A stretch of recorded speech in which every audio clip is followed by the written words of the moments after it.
Welcome to the True Commercial Real Estate Podcast, your investor resource for all things truly commercial.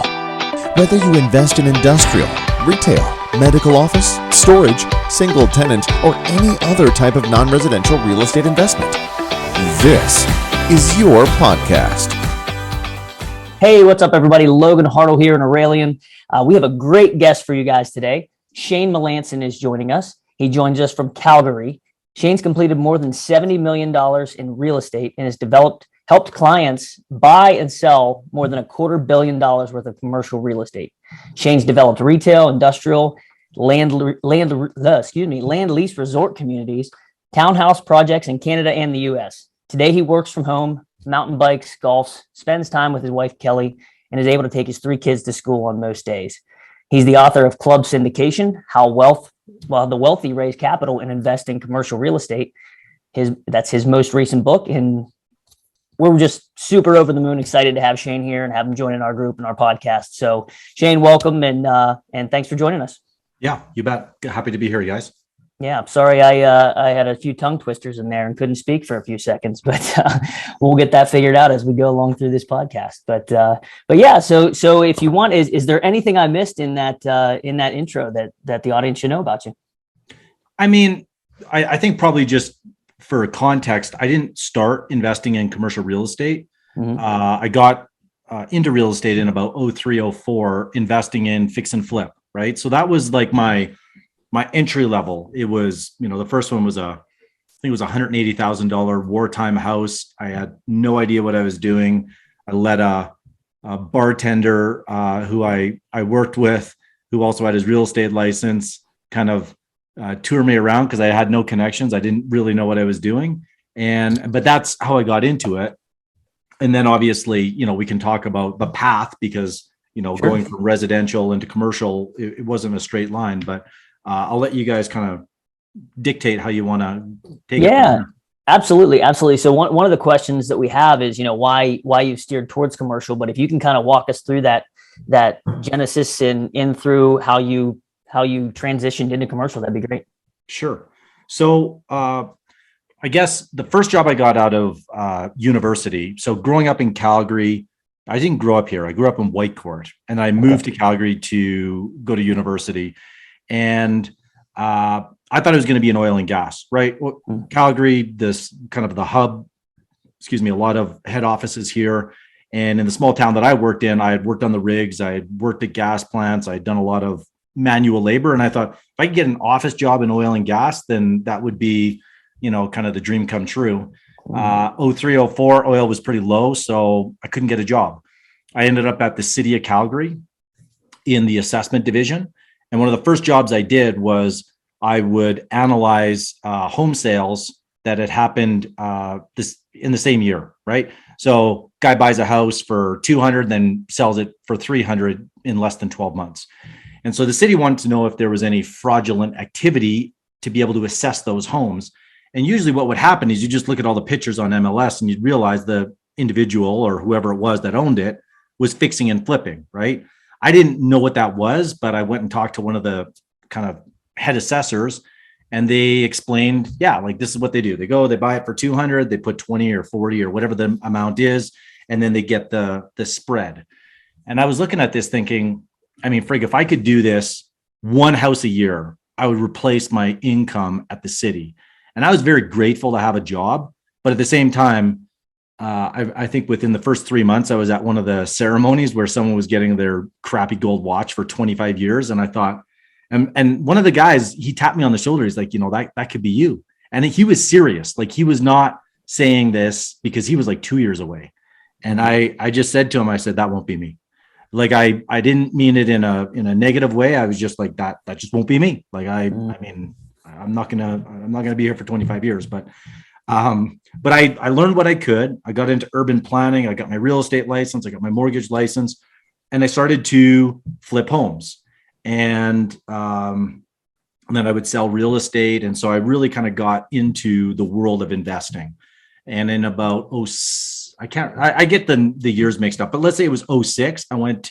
A friend invited me to an interview at Sun Life to do commercial financing. Like that was the job opportunity. And that's really where I learned how to lend on commercial real estate. And there I met a couple of really key mentors, Jim and my father-in-law, Andy. And they were the ones that taught me about risk, taught me about syndications, showed me where and how to find opportunities, and then just really taught me the game of commercial real estate. And so that was kind of the transition. It was about 3 years at Sun Life. I left, I went full-time working with my father-in-law. I won't get into all the, how I met and all the rest of it, but that was the essence of how I got into commercial real estate, our first deal. And then we just continued on. That's awesome. That's awesome. No, I love it. I love the story about the watch and just that realization in that moment that, no, that's not me. I'm not going to do this forever. That's fantastic.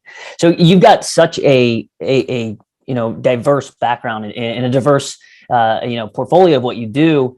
Can you kind of cue us into a little bit of what you look for now and like a deal size and what types of properties you're looking for? Yeah. So I don't necessarily think that my path is the right path. It's just the one that I kind of fell into, right? So when I got into commercial, I wanted to just do multifamily. And that was really what I was pushing hard on. But my mentors and the people around me, that wasn't their thing. They liked triple net leases. They liked industrial, office, retail. And so I figured if I was going to make money, then I should probably stop going against the grain and I could still pursue multi, but I had to learn some of these other asset classes. And it's important that I was also a commercial broker at the time too.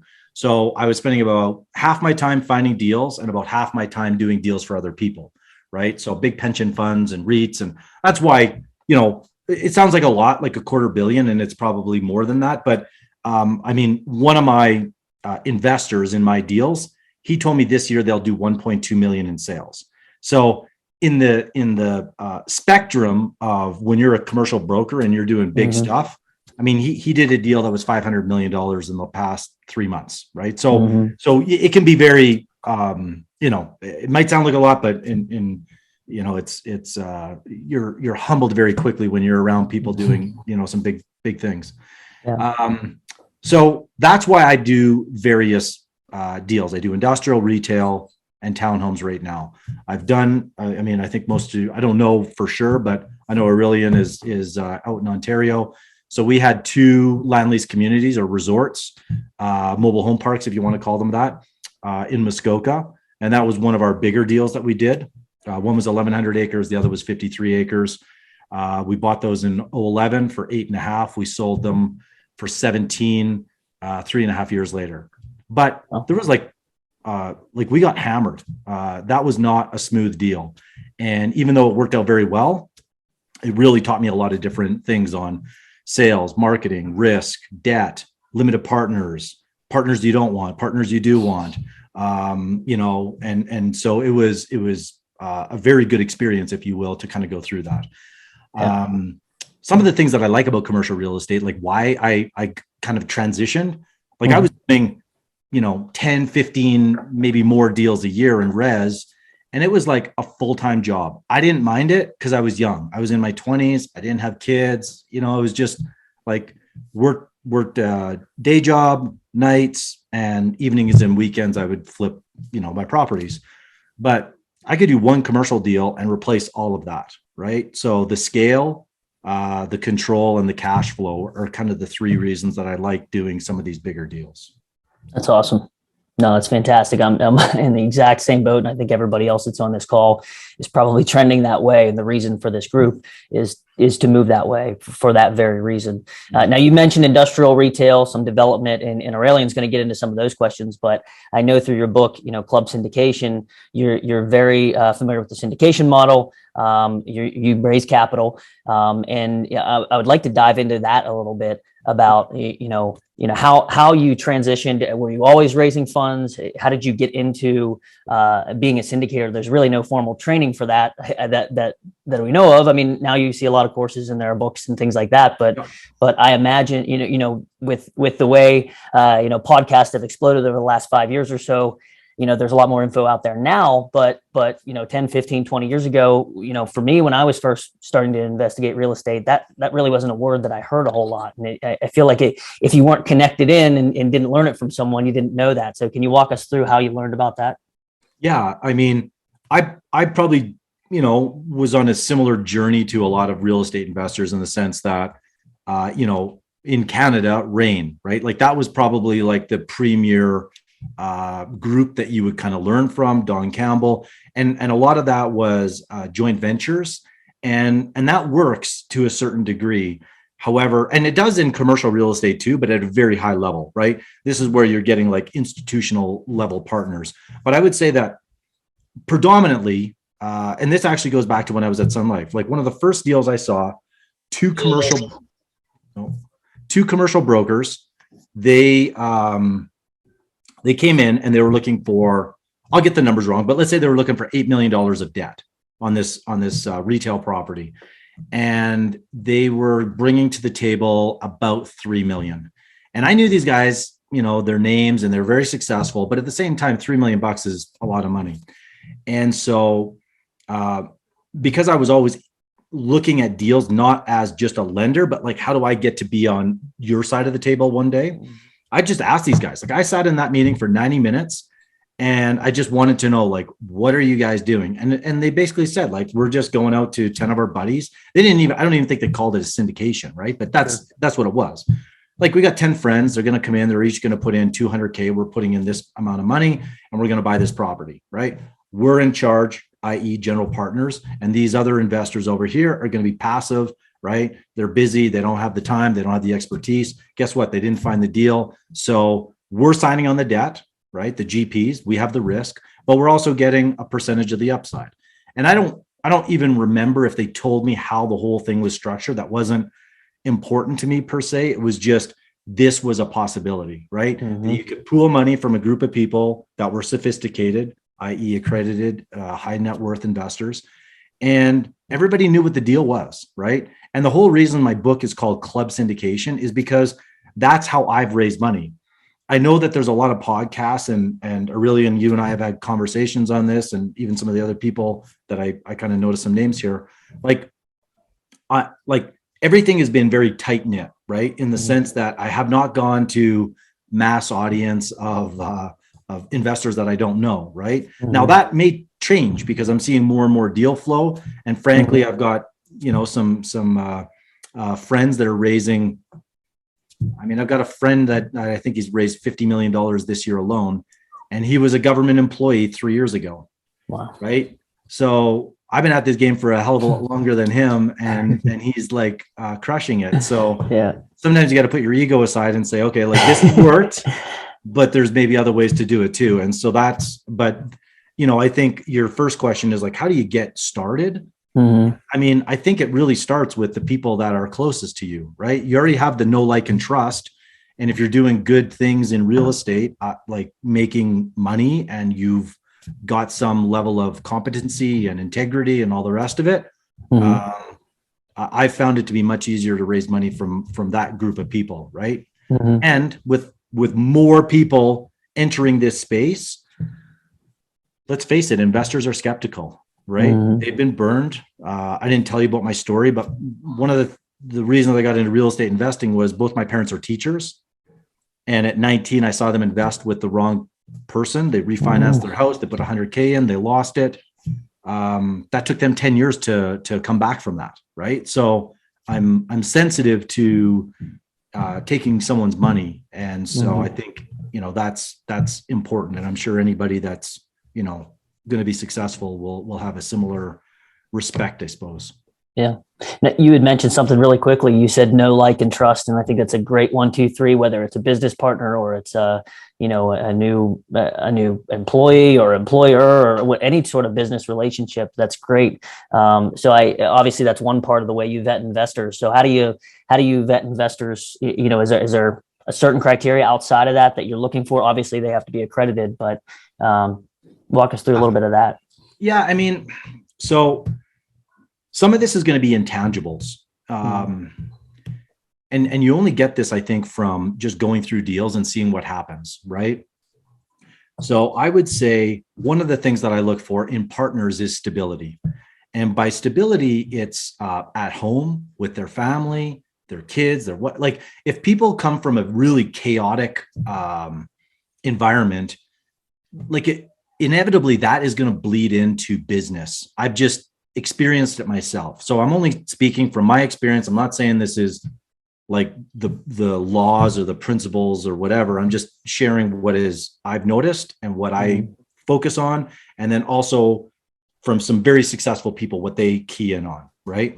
So that's number one. Number two, I would say is, I didn't do this the first couple of times, but I do it now almost all like without question. And that is, if I'm going to partner with someone, like let's say I have some partners that I do in as a GP with me, my wife always meets them because I give people the benefit of the doubt way more than I probably should. Like I'm just very optimistic and I'm just, that's how I'm kind of wired.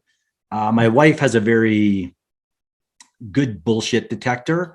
And so she is able to evaluate people very quickly, right? I think she has just a different sense as to how to read people.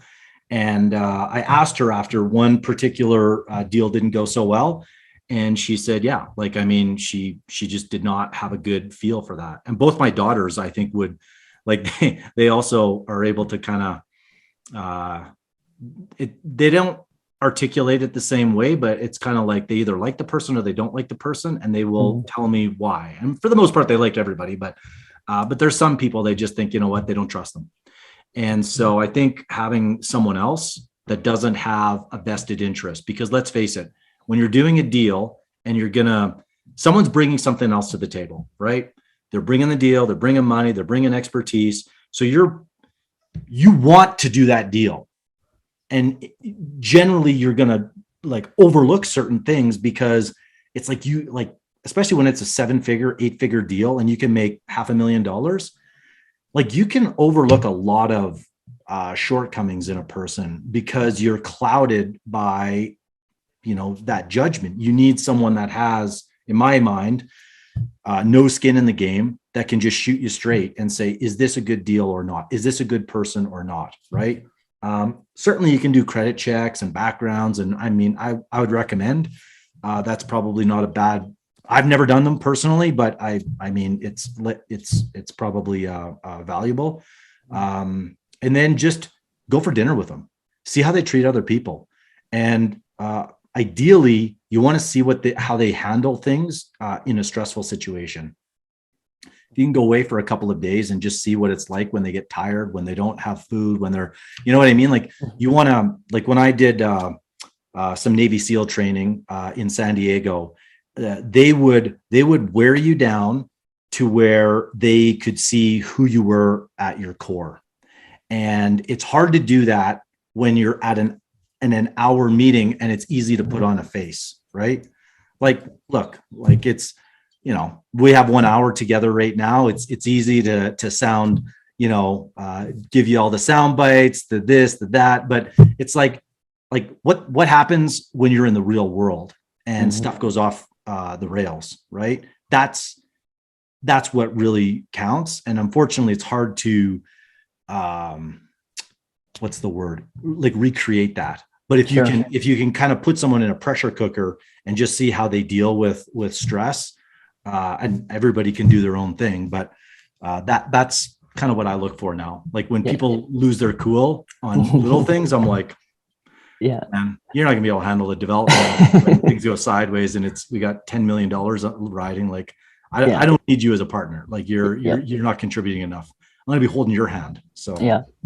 No, that's awesome. I love the introduction to your wife. I in various different business settings, I've not heeded her advice and have paid for it. And so I definitely hear you on that one. She's the voice of reason. And I think it's because she knows you too, and she knows who's going to get along with you. And sometimes I feel like my wife knows me better than I know myself sometimes, but they have like a sixth sense almost, right? Yeah. Like, and this isn't meant to be, like profiling. It's just in my experience, I've just found that women have like that is a really strong attribute that they have that they can Sure. leverage, right? I mean, you gotta play to your strengths, right? So yeah, I know it works for my wife. I listen to her judgment more often every day. So she's a smart lady. So I try to do that as much as possible. So I respect that. That's awesome.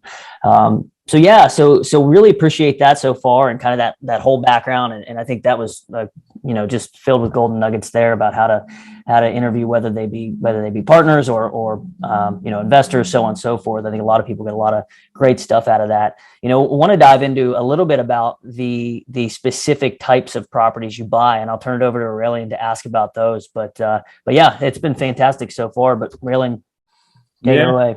Yeah, before you joined us, we were talking about some of us are looking into industrial, and I know you've done a lot of industrial, Shane. So what do you like about industrial? I mean, there's obviously right now industrial is on point, right? Like it's on trend. You've got a lot of things going to e-commerce. And so just from a demand perspective, it's continuing to grow. And the more people buying online, the less need for, retail. Or I don't think retail is going to go away because I still do retail. However, it's changing. And so there's no question that industrial is going to continue to grow. I mean, if you think about it at its core, it's like we need goods and services. Like we're an economy that continually consumes and buys things, whether it's food or cars or electronics or clothes, it doesn't really matter. And so that is going to have to get shipped from point A to point B. It's going to have to get stored, and then it's going to have to be distributed out. And so for those reasons, I like industrial.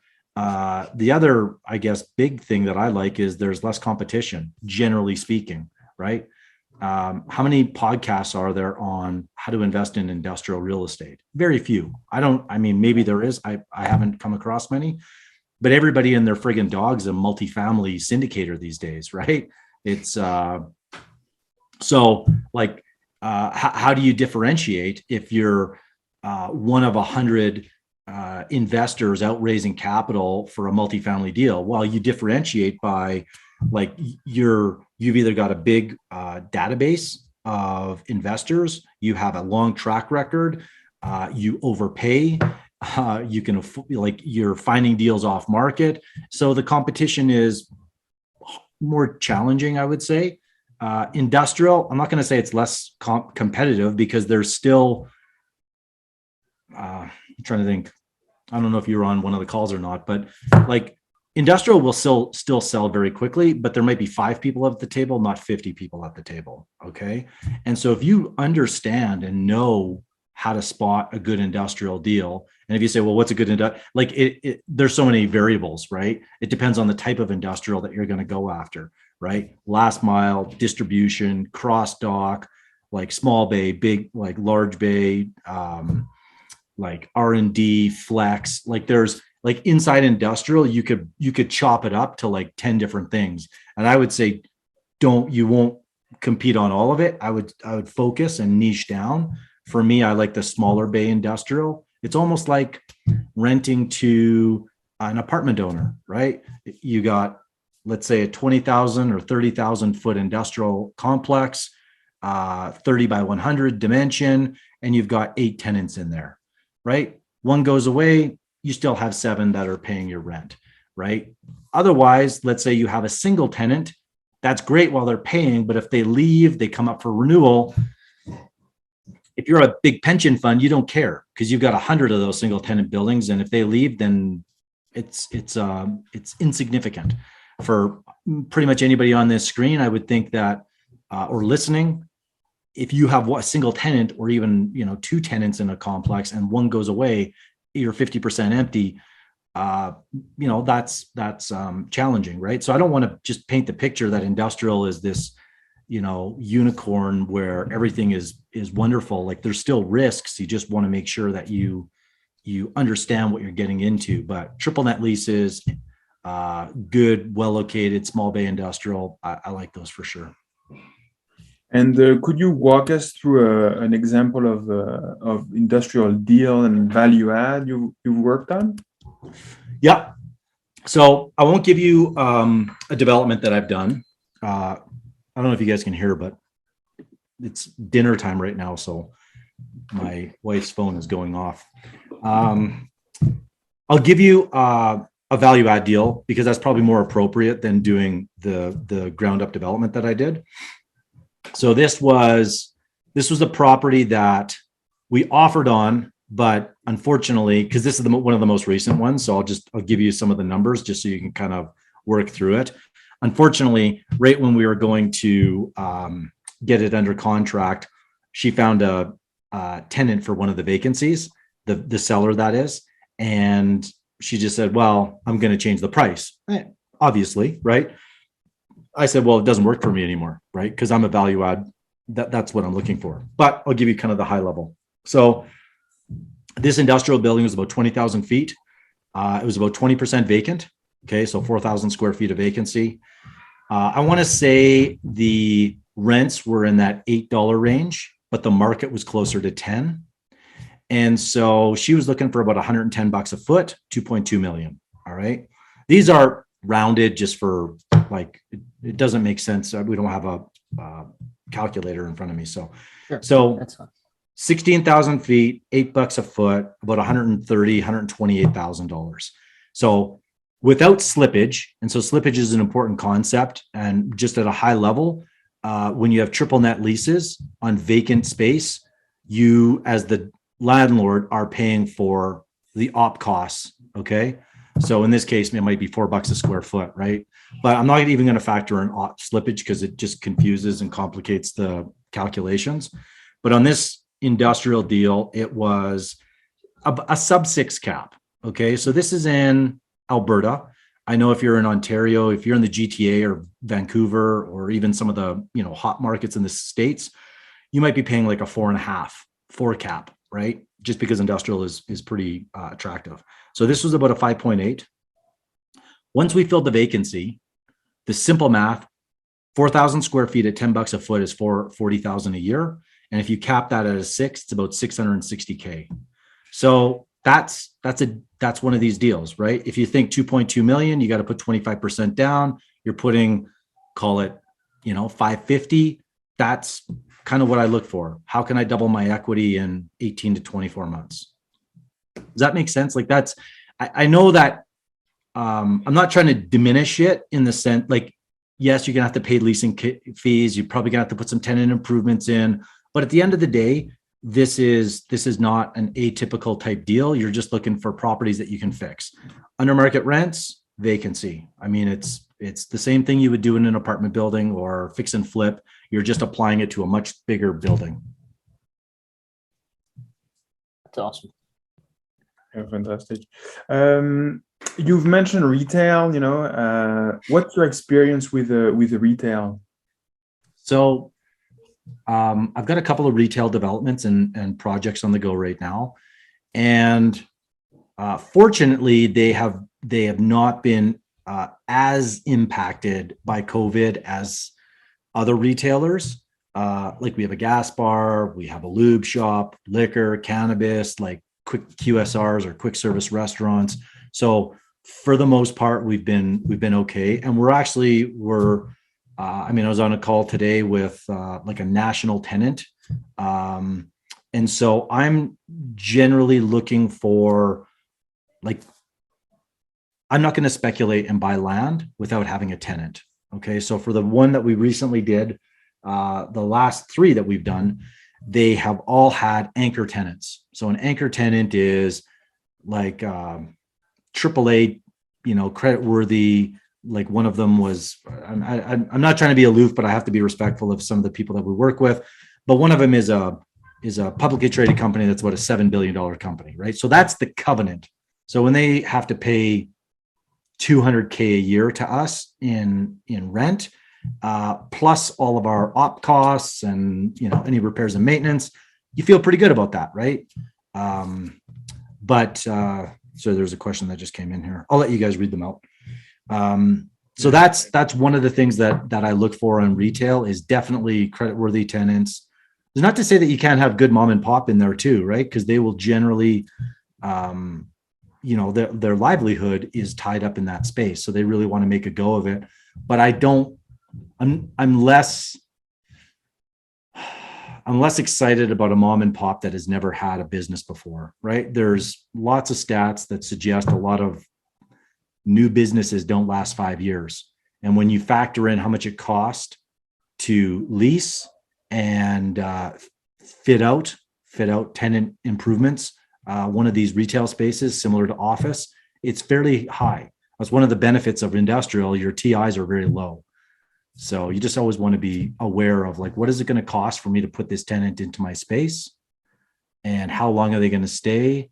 And what's my debt? What's my price per square foot? So lots of variables, but I think the easiest thing to say is, well, what's the traffic, right? Retail is just so heavily dependent on traffic, household income, the demographics in the area, and so those, and access, obviously, and visibility. Cool, thank you. So you have experience doing development, and we won't go too much into detail, but it's more something you do later on when you have more experience, right? And could you give us a high level overview of the key elements needed to be a successful developer? Yeah, I'll preface this by saying, like, I am very lucky to have some good partners. So when I got into development, my father-in-law has been in the business for 40 years, right? So he's got a lot of experience. My brother-in-law, my business partner, 25 years, and he's worked in construction. So I kind of get brought in different roles, raising money, the sales and marketing, i.e. getting tenants or whatever.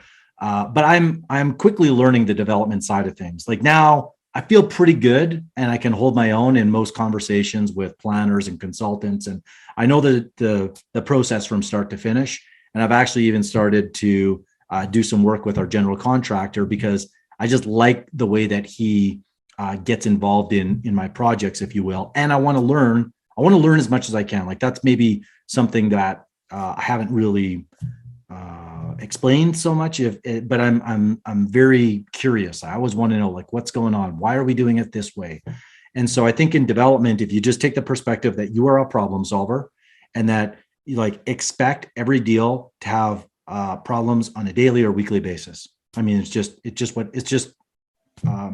what happens. But you get paid well if you were able to solve those problems well. Okay. So the way that I will start off every project is I'm looking for demand. Okay. Because it really doesn't make sense to build something and hope that someone is either going to lease it or what they're going to pay. I mean, so I'm hypersensitive on demand and what, like, most recent townhouse project, right? I've already talked about the industrial, a little bit of industrial, but on industrial, we pre-sold 75% of our condos, industrial condos. On the retail, we pre-leased. On the townhomes, I took out ghost ads, basically saying, here's the product, here's what it's going to look like, here's the location, here's the rent. And I wanted to see what kind of demand there was. And I had, enough demand in a 24 to 48 hour period. I felt very comfortable that there was going to be, that we weren't off, right? Because what you'll notice in the development is if you lie to yourself or your investors or whatever by $100, right? Let's just use the townhomes, for example, or $200 a month. It doesn't seem like a lot, but man, I tell you, when you flow that thing through a cash flow model and you are capping it at a 5, it is huge, especially when you multiply it by 60 units, right? 60 units, $100 a month times, 12, cap it at a 5. It's probably, I mean, I'm not doing the math just on the fly here, but it's enough to sway the deal one way or another almost, right? And so you just want to stress test. So how far can we hammer the rents? How far can we push them? So I'm always verifying demand. Next is, what are my costs, right? Because I think Aurelian, you and I have had these conversations, right? It's like, okay, now I know what my demand is, right? Whether it's retail, industrial, multi, it's like, okay, someone will pay $8 a foot. Someone will pay $2,000 a month, whatever that number is. Then you can start to like build out the one side of the equation. And then on the back side, it's like, what are my costs going to be? Your land, you should know. You should have a pretty damn good idea what your hard costs are going to be. The two that are going to be tricky are your soft and your civil. And I mean, there's no magical way that you can figure that out aside from just talking to your consultants, getting the space plans, site plans, and just spending some money, right? And then once you have those two, then I start talking to city officials and get an idea of timing. How long is this going to take? And now with just supply chain issues and labor and all the rest of it, you got to know, like our retail deal, we can't get steel joists for to support the roofs, right? So now what are you going to do? I-beams, wood joists. How does that impact the build time and the tenants? And I mean, there's so many implications. I always used to think when builders had these change orders, like I've built, several houses, and it's like, we're only changing one little thing. Like, why are you charging me $4,000 for it? Well, now I can see why, because it impacts structural, electrical, mechanical, civil, and this. And it's just like this whole chain of events gets kicked off because one change. And so when you do this in industrial or commercial, whatever, I just want to be aware of that. But yeah. That's awesome. Yeah, what a great overview. In terms of, I know you're a strong believer in mentorship. Can you tell us about the mentorship you have personally received, and then maybe about the one you offer? Yeah, I mean, so I was pretty lucky, right? I have my father-in-law. They have a publicly traded company, a REIT, and so he took me under his wing. But I had to commit, right? Like I left a 6-figure job that was pretty steady. And I went full-time working with him. And my job, it was very simple. He's like, show me deals every day. So that's what I did. I literally went out and looked at, probably 50 to 100 deals every week. And then I would bring to him the ones that I thought we would be interested in. Maybe I'd whittle it down to 20, 25. And then he would just pepper me with questions. And I would just get frustrated because I'm like, how would I know all these? Like, I mean, it would take me a year to figure this out. But there was no structure.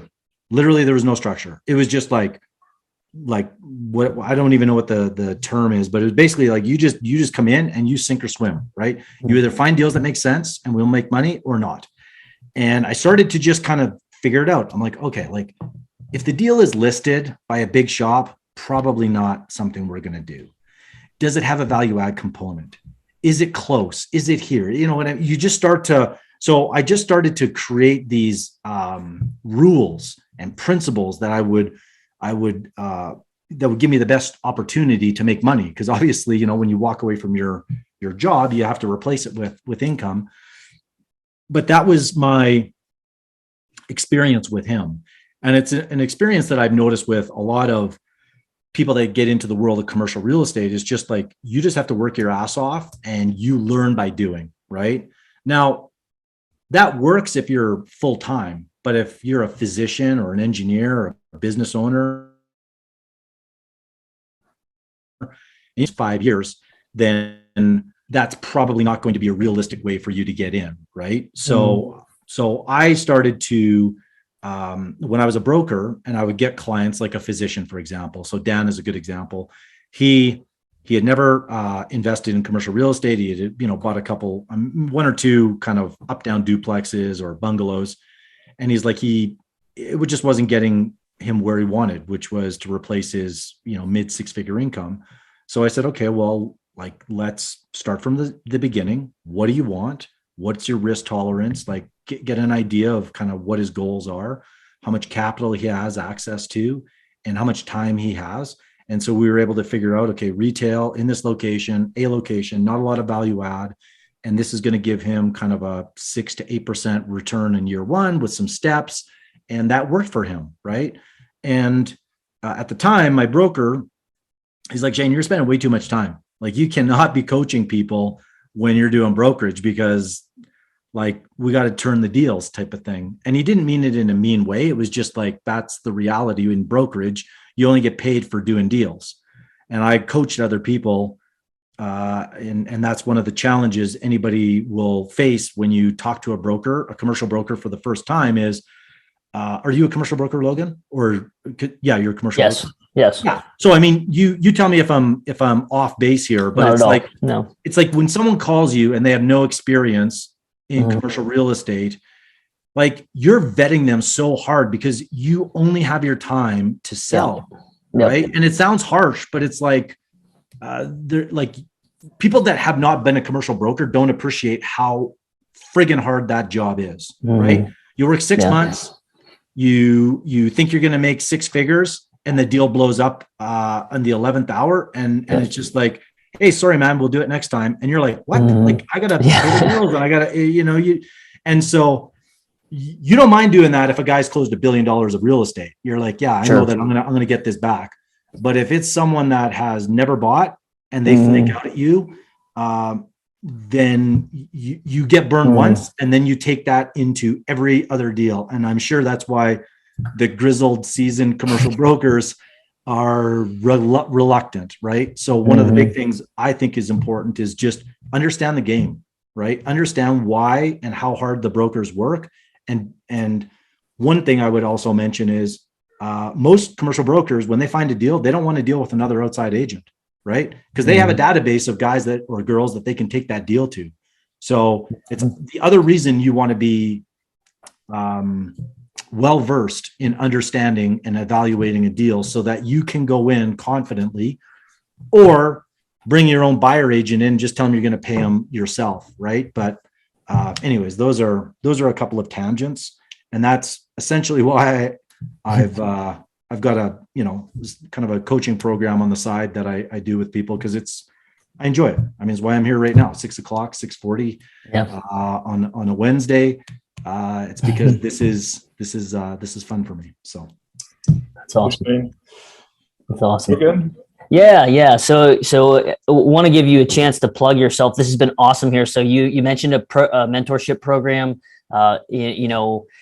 Is that something that you offer to the public? Is that something that you go to individual people and offer just on a one-on-one basis? How does that work? And, feel free to plug anything else you want to. Yeah. I mean, it's like 90% of my time is doing deals. But I do have a group coaching where Thursdays I get together, small group of people. I noticed a couple of names here, and they come in. So the coaching starts with like the 8-week framework to get everybody up to speed, and they can take that at their own leisure. And then on the weekly calls, it's like diagnosing deals, raising capital, and finding deals, underwriting deals, evaluating risk. Like I said, just having an outside set of eyes. And it's not like I have all the answers, but when you have like 20 or 30 people collectively trying to accomplish a similar goal, it can be valuable. And so that's essentially what I've done. And I used to have longer term programs, but I've just, I've basically just simplified my life. I'm like, it's month to month, which means you can leave whenever you want and I can leave whenever I want. Meaning, like, if the relationship isn't working out, then it's easy for us to part ways, because I'm very much about my lifestyle, my family. And if people are taking too much of my energy, then it just doesn't work. Right. So, but 100%. I'm there to obviously help people, especially if they're just getting into their first deal. I mean, simple things like just the timing of your due diligence can save you $10,000, $15,000, $25,000. Like, I've seen people lose. I wouldn't even get into it, but I mean, my wife was an interior designer. I saw those guys raise $6 million gone in less than a year. I mean, you've been in this business, like, probably not so much in an up market, because in an up market, it covers up a lot of mistakes, but in Calgary, it's been flat. And so you get to see the people that have screwed up their purchases over the past 10 years. And I've made my fair share of mistakes, but hopefully you can learn from other people. You don't have to experience it yourself. Yeah. No, that's awesome. And that kind of leads me in just to the final question. And we've touched a little bit on it, throughout the whole interview today, is for someone who's just getting started in the commercial real estate world, what advice would you give them? Where should they start? I think some of the biggest things are like just getting really focused on an asset class and a location and understanding it, right? It's the same thing that you would probably teach a commercial broker, right?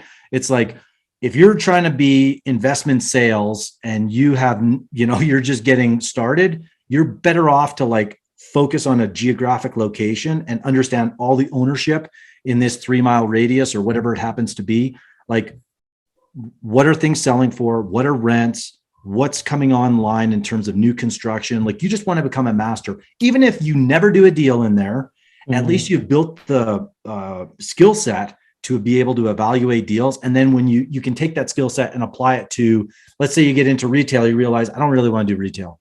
Okay, well, like, you don't have to buy if that's, you realize it's not right for you, but at least you've built like the, I'm trying to think of a good metaphor, but it's like you've put in the reps, right? Sure. You've done it. And now you understand how to talk to brokers, how to tour deals, how to talk to people, how to secure debt. So you go through the motions, if you will, and ideally you find something in that market that really makes sense. So I'd be focused on, I go from the macro down to the micro, right? What's the city? Where in the city? Pick 2 or 3 locations. Inside that, I'd really focus on an asset class, and then I would just research the hell out of it. And if that's not plugging any mentorship program, right? Sure. Like, that's just boots on the ground. Obviously you can read lots of books, but at the end of the day, it's going to be talking to people, right? It's like, I have no problems when I go in and I'm talking to like a retailer. I'll ask them how business is. How long have they been here? What do you like about this space? Are you expanding? Right? Because I'm thinking, hey, like the last time I got my license renewed, I'm like, hey, is the owner here? And I think the person that I was getting my license from, they thought I was like pissed off at them. And I wasn't. He's like, yeah, like, do you? And I just said, no, I just want to talk to him. I'm a developer. I've got a project not far from here. And I'm just interested in, like, are you looking at other locations? Right. So it's just having conversations. So if you're in the game, you're constantly thinking, and I was going to use the word scheming. That's not the right term, but it's like, you're constantly, it's on your mind, right? Like, when I travel to a new place, I'm looking at stuff. I'm like, look at that vacant lot on that corner. Like, this is a perfect site for such and such. It's just, it becomes in your blood, and then you just start doing it. And so I think that's key. That's if you're going to be active. If you're going to be passive, then just find good people that you can, partner with, that have a good track record and want to invest in your deals, or you want to invest in their deals. That's awesome. No, I've been trying my best to focus. And the people in our mastermind here have heard me talk about that and try not to get distracted and focus just on industrial. And it's what I do with my brokerage, and it's what I'm trying to do in my investing as well. And it's been such a revelation over the past year and a half or so, just to focus on this, and how much more I get done by just focusing. And, so I'm a huge advocate of that, of niching down and focusing on that. But I'm also a huge advocate, as you said, to talking to people. I'm a huge advocate of cold calling. And to your point, when you're out talking to people so much throughout the day, it's amazing what you pick up just by talking to the owners of properties. It's stuff that's not on CoStar, stuff that's not out there in business journals, stuff that you don't even know about. You get the scoop on an area just by talking to people. I can't count how many times I've been on the phone with someone, and it's like, they're like, hey, you know about that development that's going right across the street from my building? And I'm like, oh yeah, tell me a little bit about that. And then the next person I can have that phone call with is like, you know about the development that's going in across the street from that guy's building? And now all of a sudden you're in the know and you understand That's it. Right. And you're now becoming an expert in that area. And it's let me touch on that real quick too, because one of the things that I think happens with new real estate investors is what I call like pumping people for info, right? Mm-hmm. It's like they're constantly asking all the questions, adding no value. And that will happen once, right? Like, hey, I want to take commercial broker out for lunch or dinner or whatever happens. You're not going to get dinner, but like, let's just say you take them out for a coffee, right? And if you just pepper them for questions for 30 minutes and you're trying to extract as much, like, that is their value. And I remember when I was at Avison back in the day, we would have meetings where all the principals would get together, and we were all supposed to collaborate and share what we were learning about the market. And like the top 3 guys were like, screw this. Like, you're not getting my intel, right? They're not going to share it amongst themselves. They're not going to share it with someone they're not doing business with. And so that just kind of stuck with me. Now, that's not to say everybody is like that. I just think it's important to understand that like they subscribe to a lot of things. They spend a ton of time talking to people. That information, those insights, that is their competitive advantage. And they're not going to freely share that with just anybody, right? Because but if you come to the table with something that you could potentially help them, and it's more collaborative where you're sharing versus taking, then I think that's a really important mindset. It's like, hey, look, you might not be able to bring them exactly what it is that they think that, that's going to help them do a deal right now. But it's like, hey, if I can introduce you to someone, if I can do this, like, there's always something you can do. Right. And I think that it's, hell, even if it's just paying for the coffee, you know what I mean? Yeah. Like, it's small, but it all those things make a difference. Gesture, for sure. We do have 2 questions from the audience. I want to hit those before we jump off here. We want to be respectful of your time. Sure. We've been going for about 53 minutes here, so we try to keep these within an hour. So we'll do these couple questions real quick, and then we'll let you get out of here. So, Aurélien, you want to do the first one, and I'll jump in with the next one? Sure. So Jason asks, when you're dealing with under market rents and vacancies, how do you succeed in getting the rents up and the vacancies fill where the seller couldn't? Is there some set of amenities or repairs that are attractive to tenants? I mean, this is kind of hard to answer broadly in the sense of an industrial or retail property, but I would say that sometimes, so let's take a step back. Let's say for this industrial building, when these leases were signed, they might have been signed 3 years ago and they're coming up in 1 or 2 years. So the market moves, right? So when I sign a lease and it's a 5-year lease, I can't change it like a multifamily, right? Every year that you change, or presumably if you have 1-year leases. So if you have 5-year leases, I'm just looking at the rent roll. When are these leases expiring? So when the lease comes up for renewal and I know what the market is, then I could potentially push that to market. So that would be the first thing. But the other question about the amenities is, oftentimes you'll walk into a building and you're like, man, this thing looks horrible, right? The exterior, the interior. So just asking the tenants, like some paint, some carpet, some floor tiles, some whatever. So you can do those type of things that will improve the space that they're in. And if you have that capital, there's a concept called buying up the face rate. And this is pretty advanced, but it's like in retail, let's say market rents are $30 a foot, but I'm going to give you an extra $20 a foot in TIs. So I'm going to buy my face rate up from 30 to 35. Now, we won't get into all the terminology and all the rest of it, but just understanding that I can put more money into the building because it helps that tenant.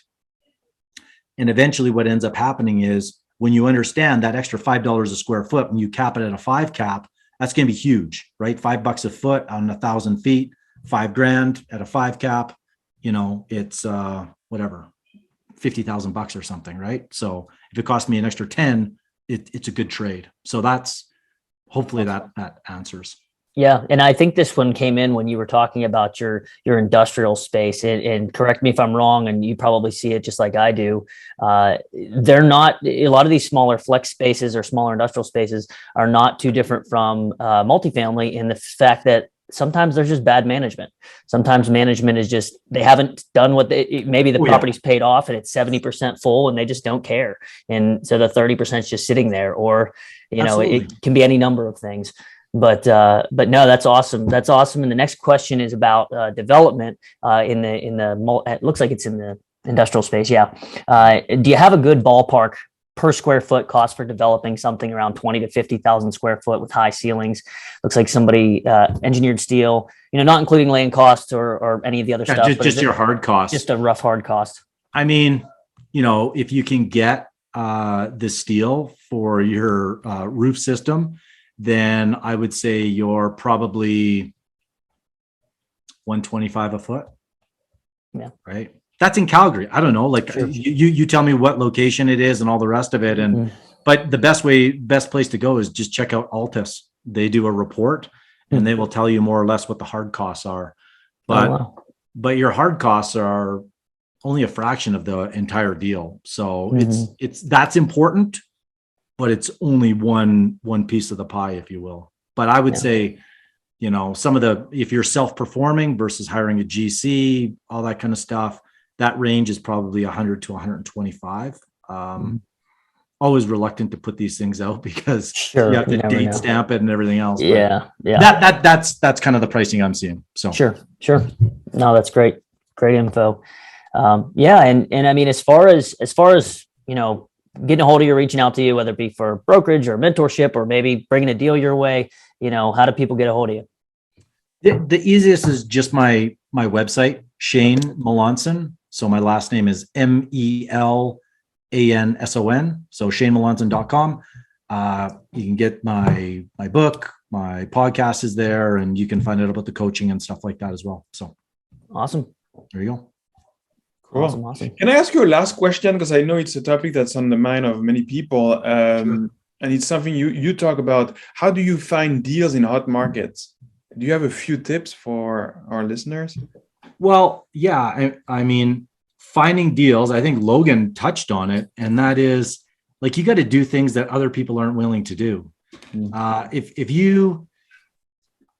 had a conversation with a guy recently, and he told me about a property that he had bought, and he made like $4 million on it. And his question was kind of like, how can I get another one of those? And I'm like, well, if I could give you the answer over the phone, I probably wouldn't even have this conversation with you, because I would be, I'd be minting, $1 million checks. So the reality is it's like, finding good deals in hot markets just requires like really niching down. And first, here's the question I would ask. If I showed you a good deal, could you even tell if it was a good deal? And I would say 95% of new people in commercial real estate could not, because they don't know what they're looking for, right? If I say the rents in this building are $950 a foot, and you'd say, okay, that might mean nothing to you. But a person that is like specialized, like I really learned this just watching, especially the industrial guys, because like they knew every tenant, every building, how much square feet, when the lease was coming up. I mean, they were so programmatic in their findings, and very much like office leasing, they're like that as well. Like when you really get into the different specialties, you understand why brokers, commercial brokers, because that's what we're talking about here, make so much money, is because they are experts, right? So I would say first, you have to know what a good deal is to be able to identify it. Because I mean, I would go to Phoenix and see retail properties with 50% vacancy on hard corners and say, man, that looks like a great opportunity. But then you talk to 4 or 5 people and you find out there's a reason, right? And so without understanding first what a good deal is, then it's hard to know. Even in hot markets, there's crap. So I would say first, you want to know what that is. But then secondly, it's like those deals are going to come from conversations. They don't show up on LoopNet for the most part. I mean, sometimes they do, but not often. And I'm talking to res brokers, no slight against the commercial guys or small commercial brokers, right? You go to CB, AY, Colliers, Cushman, like they have such a big database that they're getting bids, and you're not going to get, if you're a new investor, you're probably not going to get a good property when you're competing against other seasoned investors. Usually you're being used to bid the price up, right? That's kind of how the game gets played. Yeah, good plug for the small brokers. Yeah, there you go. Yeah, no, that's where I get most of my deals, right? Yeah. And here's the thing, Aurelian, you do one deal and now you have proof. Mm-hmm. And so even when I go into a new market, if I have to overpay a little bit, I'm playing the long game, and I know I'm going to be in that market for a while, right? So I'm understanding that I need a track record, I need social and proof, if you will. So that's how I busted in. I mean, if there's a better way to do it, tell me, because it's not easy. No, that's awesome. That's awesome. I love that advice. You got to do things that other people aren't willing to do. That's fantastic. Shane, this has been awesome. I know Aurelian's got to spend some time with you. This is the first time we've gotten to meet. So I had a great time meeting you and listening and getting an interview today. So thank you so much for joining us. I know everybody who's on this call and everybody who's listening to this, if you're watching this on YouTube or listening to it on a podcast, you're going to get a lot of information out of this. And this has been great content. So thank you very much. And ShaneMelanson.com. Check him out. Go there, check out what he's got going on, and just a wealth of knowledge. So thank you. Yeah, no worries, guys. Take care. All right. Thanks, everybody. Yeah.